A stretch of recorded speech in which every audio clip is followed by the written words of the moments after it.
Ẹ káàárọ̀, ẹ káàsán. Mo kí wa pé a kú ìyálẹ̀ta. Òní ọ̀sán wa o. Mo kí gbogbo ọmọ Yorùbá káàkiri gbogbo àgbáńlá ayé.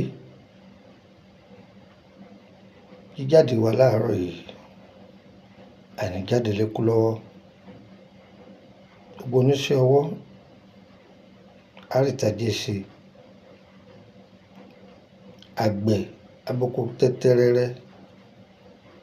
Àròjìrè láàrò, àníràrò dànù. Àmín. Ọyẹ wá nǹkan kẹ́ fìdílé àbí kẹ́ fìdílé nǹkan. Orúkọ mi ni Lukman ọmọ Ayédáre, bàbá ọgbọ́n, ọmọ ọ̀dọ̀ àgbà. Mo fẹ́ kọ́ wa ní sáyẹ́ǹsì bíi mẹ́ta lónìí.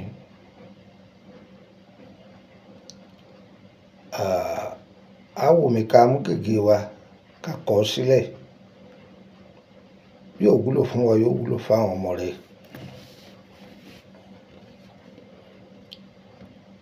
Sáyẹ́ǹsì tí mo fẹ́ kọ́ wa dá lé lórí wípé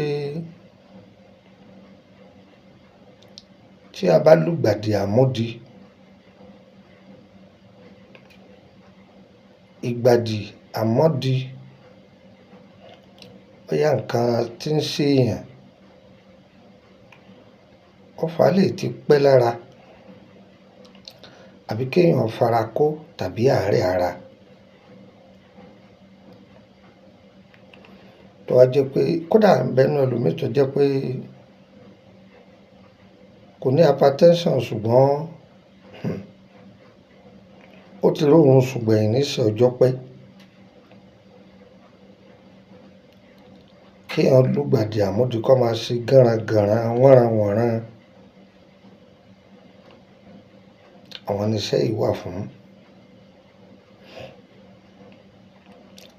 Àbí tí wọ́n bá dáwọ́ jọ léèyàn lórí, bóńtọ̀hún ti ń sáré síbí, ń sáré, wọn ò jẹ́ kára rẹ̀ ó balẹ̀ débi yóò gẹ̀ẹ́tì ara ẹ̀. Òun ni àájò yìí wà fún.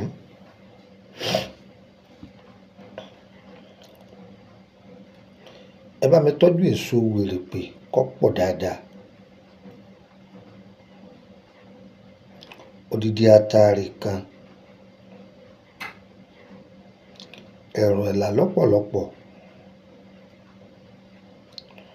odidi pẹ́pẹ́yẹ ńlá kan, ìbáà jákọ, ìbáà jábo, pẹ́pẹ́yẹ ńlá kan.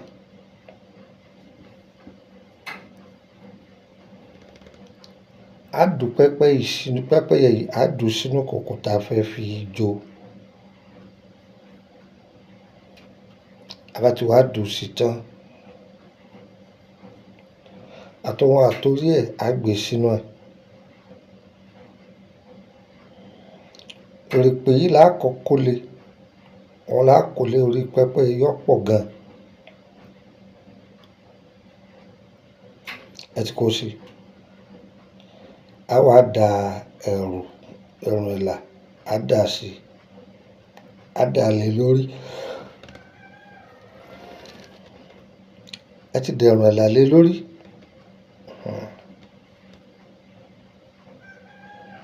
A bá wá ṣe bẹ́ẹ̀ tán, ewé gégémù, ẹ gbọ́, ewé gégémù, á jà yọ́ pọ̀ mìrìmìrì, á kó lé lórí. Ewé aṣọ fẹ́yẹjẹ, á jà wọn náà yọ́ pọ̀, á kó lé lórí. Pẹ̀lú odidi atare, á wá jọ. Ó tó di pa jọ, á kọ́ wá adìẹ yẹn. Á tú adìẹ yẹn sí lórí, á tú sí lórí nínú ìkòkò yìí. Á wá kó náà mọ́ndì, á jò. Tó bá jó tán, ẹ̀dà méjì, ẹ wá oyin original, díẹ̀ mọ́nú yín ẹ bẹbu díẹ̀ fún un. Ṣé rí ìtọ́ wà nù yín láàárọ̀ wàyí yóò máa mu síbí mẹ́ta. Èyí tó jẹ́ bu lásán tó bá di ìyálẹ̀ta yóò máa fi lo kókó gbóná.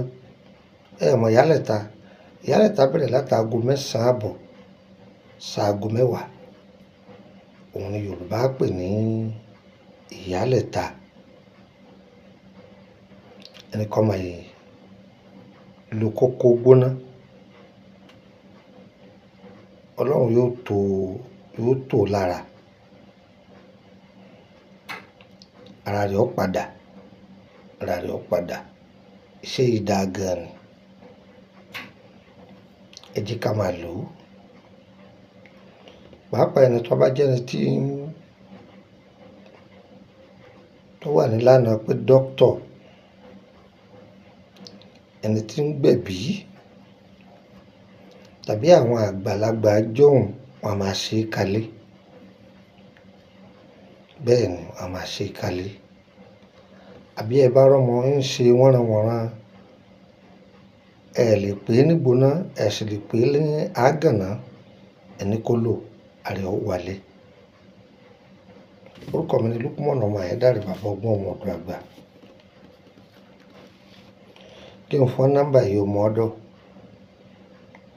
+2348032983298 +2348032983298 gbà kan sí +2348133155111 +2348133155111. Tó bá pe nọ́mbà méjèèjì tí ọlọ́mi ò sí Nàìjíríà ni, àmọ́ orí WhatsApp ẹ̀ ni ó ti bá ń sọ̀rọ̀. Mo fún ní nọ́mbà orílẹ̀-èdè Benin +22954651928 +22954651928. Nọ́mbà orílẹ̀-èdè Benin ọ̀ka tí ń fi ilẹ̀ fún ọ nìyẹn. Èèyàn 4 ni nọ́mbà mi yìí wúlò fún. Ìwọ tó fẹ́ béèrè nípa àkọsẹ̀jayé rẹ̀,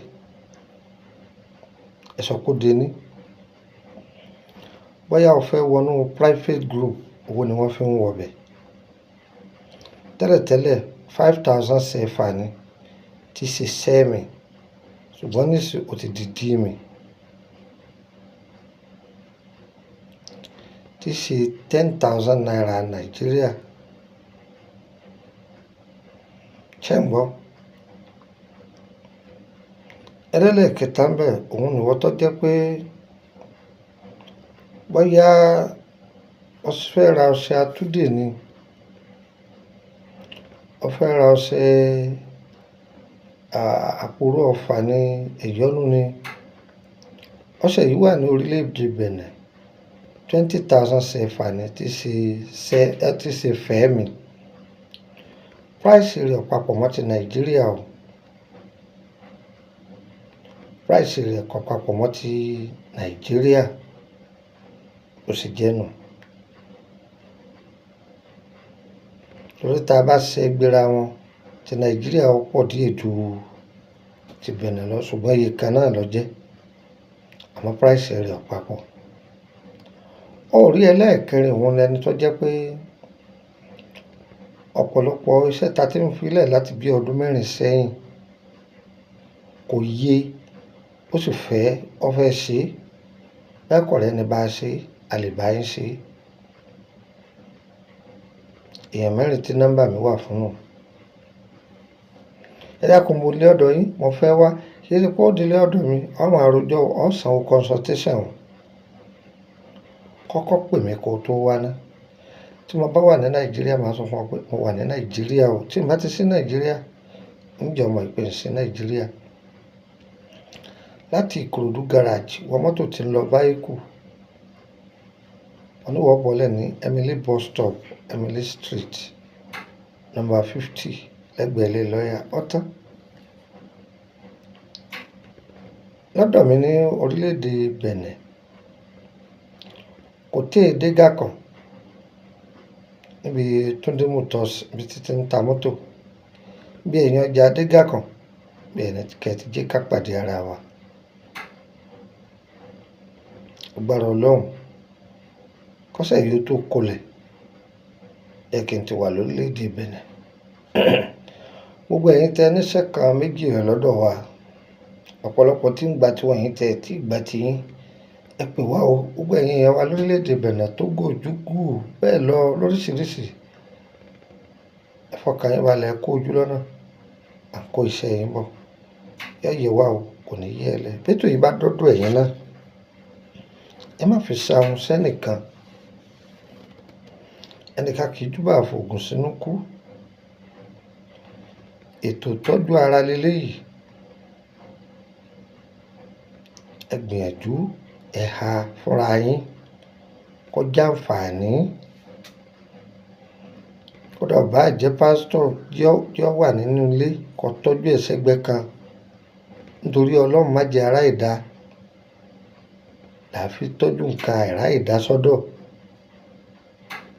Àwọn àgbàlagbà àtijọ́ wọn kì í dààmú kékeré kódà kí nǹkan ṣẹlẹ̀ láàrin ọ̀gànjọ́ òru wọ́n lọ nú yàrá ni wọ́n gbé nǹkan jáde ọ̀yá gba sára torí ẹ̀ ni wọ́n máa sọ pé lọ́pẹ́lọpẹ́ bàbá ní ká bàbá ikú tó pa bàbá yìí ọ̀dà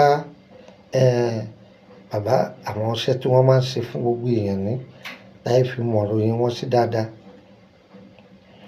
Kódà ní kékeré nǹkan náà máa wú mi lórí tí bàbá tiwa bá ń jáde tí ń wọlé fáwọn èèyàn bọ́lọ́mọ wẹ́wẹ́ tí ń gbé wá aláboyún ó máa wá nǹkan kan oríṣiríṣi ó máa wá ẹ̀rí nǹkan kálukú bẹ́ẹ̀ ni wọ́n sì máa dá lọ́hùn tiẹ̀ a máa wú mi lórí púpọ̀